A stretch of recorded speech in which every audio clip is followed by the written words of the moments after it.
And as you know, family, right-wing commentator slash suspected white supremacist Charlie Kirk was killed today in Utah.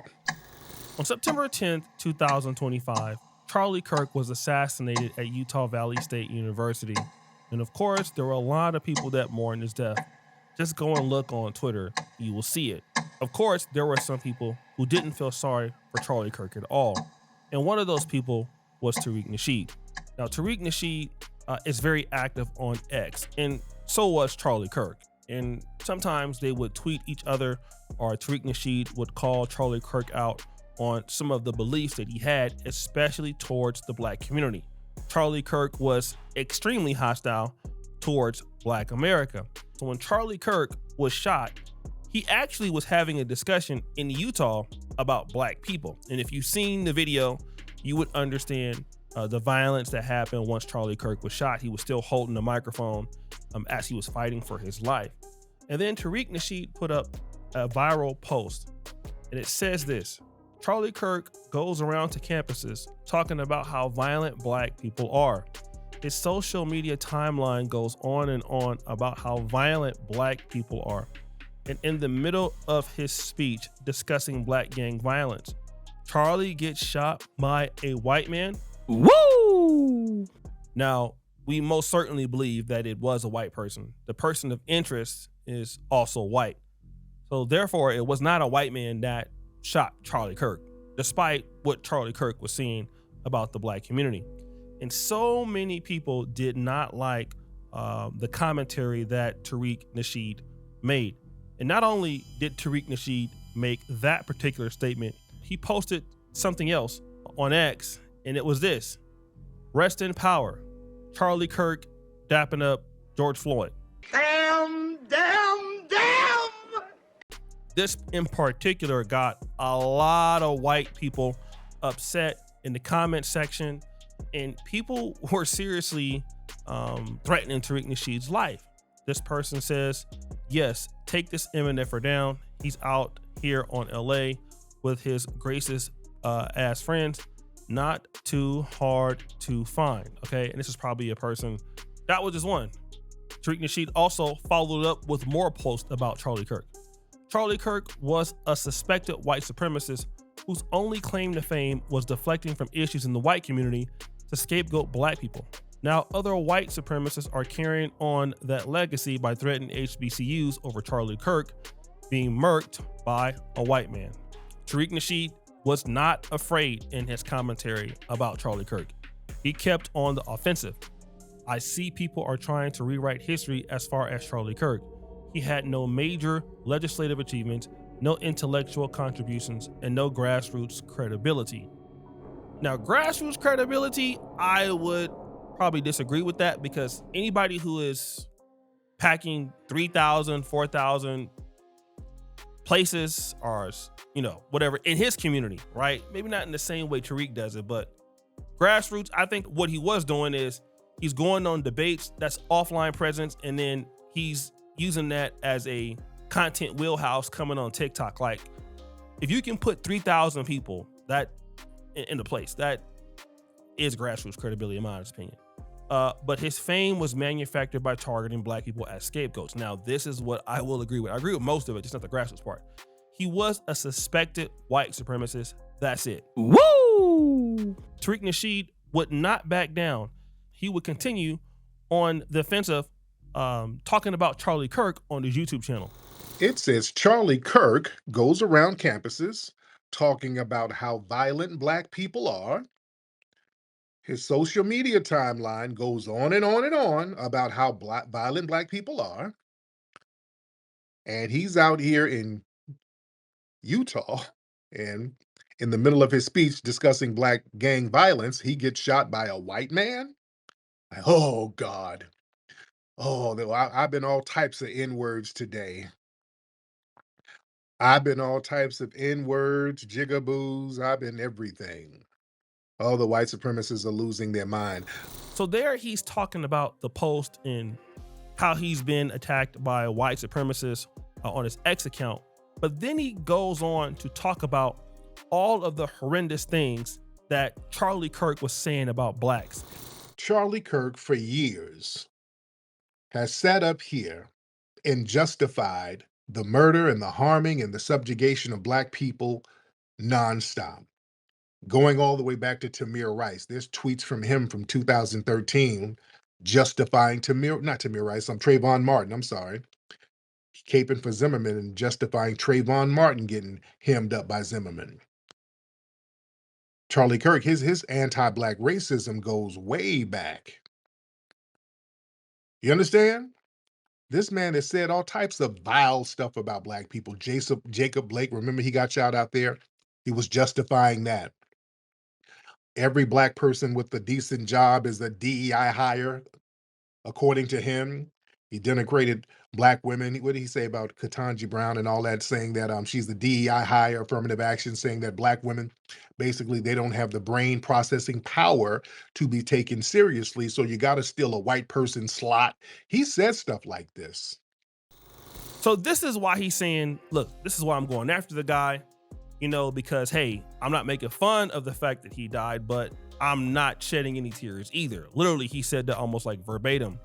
But then there were some people that came against Tariq Nasheed, and it was fresh and fit. Walter Weeks, who was fresh, says, this primate has no heart or respect. That's Walter Weeks calling somebody a monkey. Boy, you don't sit your stupid ass down. Who the think you is? And then Myron, basically, he's replying to Tariq Nasheed's post with George Floyd with RIP. You're the biggest piece of S I've ever seen. Stop the cap. And Myron would then go on the offensive against Tariq Nasheed. Tariq Nasheed, man. Charlie Kirk goes around to campuses talking about how violent black people are. His social media timeline goes on about how violent black people are. And in the middle of a speech discussing black gang violence, Charlie gets shot by a white man. Boy, you don't sit your stupid ass down. Who the fuck you think you is? Now, as you can see, Myron doesn't have any response to what Tariq Nasheed wrote. Because in all actuality, what Tariq Nasheed wrote is correct. I mean, you could feel any kind of way you want to feel about Tariq Nasheed or anybody who's saying this, but Charlie Kirk was, at the time of his passing, talking about black gang violence. He was shot by somebody Caucasian. The person of interest is white. He was not shot by a black person. This is absolutely 100% correct. But they don't have an answer for that, so he starts trying to move the goalpost. And what happens next is shocking. This is precisely why people like Tariq Nasheed are scumbags, man. The scumbags, dude. Huh? The man literally just got shot. And you're gonna say some stupid this. You shit, bro. Boy, you don't sit your stupid ass down. Who the think you is? You can't even exercise an ounce of compassion for somebody as they're going through the worst moment in their life. And you're dumb over here this type of shit, you piece of shit, dude. Piece of man. Enemy, man. I would have wished this on my worst enemy. So Myron is saying, like, Tariq Nasheed doesn't have any sympathy. He doesn't have any compassion. But remember, when Myron is talking about black women, this is what he's saying. These dumb are quite frankly, you guys are stupid. You guys put watermelon, you put salt on your watermelon, ridiculous. You guys eat fried chicken, ridiculous. You guys are fat as fuck, ridiculous. You guys wear weave, ridiculous. Then you have the nerve to sit there and talk Latinas and white girls that actually do wear their hair and actually do go to the gym and exercise and say, oh, you is ugly. No, you're ugly, okay? Now here's the thing. There are some attractive black women out there, but that's a anomaly. Let's keep it real. Now, I've seen Myron post videos, photoshopping himself. We can't post that, but basically him, putting his knee on George Floyd's neck. All right? Literally. I've seen that on X. Then also, when he's calling Tariq Nasheed a piece of SH, you know what? Look at Myron. This is Myron. Somebody says, who's the piece of S now? That's Myron literally in, you guessed it, a shirt over his face looking like the Klan giving the you know what salute. Okay? That's Myron doing that. Okay? This is what Myron is doing. And not only does he do this, he makes fun of people when they pass away in the black community. You need to have some compassion for his life. And this is exactly what happens when black people like Walter or Myron or Candace Owens or Brandon Tatum, they're trying to defend a zaddy, okay? Because anybody listen to Charlie Kirk, whenever he's insulting black culture, black society, he's talking about all of them, okay?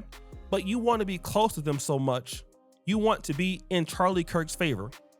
You will do anything to win his favor because he's white, and I can prove it. Myron, he despises, and that's the least word I can think about, Israel, okay? He's talking about Israel all of the time. Anybody who defends Israel, he has a problem with.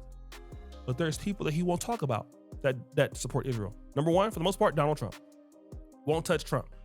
Myron knows touching Trump is career suicide. Now, if he would have stayed on this Fresh and Fit podcast and stuck with the blacks, it'd have been different. But once you want to go over to the white conservative spaces, you have to stay in line. And I can prove it. Look what Charlie Kirk said. 0 people from Gaza should be allowed to come to America, period. That's very strong commentary. No, Israel is not starving Gazans. This is in direct contradiction to what Myron talks about. And Myron would never call out Charlie Kirk, but all of a sudden you're crying, you got tears, nobody has compassion. And you always talk about people who support Israel. You're saying that they don't have any compassion for the world because people in Gaza are getting deleted. You even called out Brandon Tatum the other day, remember? When Brandon Tatum had Netanyahu on his podcast, what was Myron saying? I'll tell you. Supporting the Jews is an L, Brandon. They are using to push their hasbara. You're a dumb guy to them. Brandon says, bro, I have common sense unlike you. We will debate soon enough though. So what that means is this. Black conservatives or non-white conservatives can call each other out about supporting Israel or Palestine. They will never say that about the whites because they know there's a price to pay. Just like so many blacks are getting fired for their jobs literally right now for making fun of Charlie Kirk's death. And so Myron already understands that, you know what, Charlie Kirk passed away, you better get on your job. That's not white privilege, you're seeing it. How dare you talk against him? If Candace Owens would have been done in the same fashion, they would not do all that. That's a white man. So Myron understands Charlie's position. He can never challenge it. Neither can Brandon Tatum, even though Brandon Tatum's on the same side. But now here you have Myron crying on the show about this guy passing away. But if Charlie Kirk was black, he would have no respect for him. Okay? So now you're coming after Tariq Nasheed, and then what we're gonna find out is, Myron, they don't even care about you. Or Brandon. Like, we're already seeing who gets the respect. The country is gonna roll out the flags at the White House for Charlie Kirk. It will never happen for Brandon Tatum. It will never happen for Myron Gaines. It'll never happen for Candace Owens. And you guys will never have a piece of the pie over there. You might get cash, you might get some money, but that's it. You'll never get any respect. And you're finding that out right now. Okay? Finding out right now. So you got to get on your job and attack Tariq Nasheed, because if you don't, there are consequences. Got to fight for those crumbs, bro. And one of the reasons that Tariq Nasheed can do this is typically because Tariq Nasheed's independent. Now, I mean, is it dangerous? Some people may say yes. But Myron, he's trying to get over there with them. So he has to do that to stay in bounds. Good luck, Myron. You're going to need it. So guys, what do you think? It's your boy, Shady Jackson, back at it again. The episode of The Celebrity Junker. Appreciate you for all you heard the bell. We're out.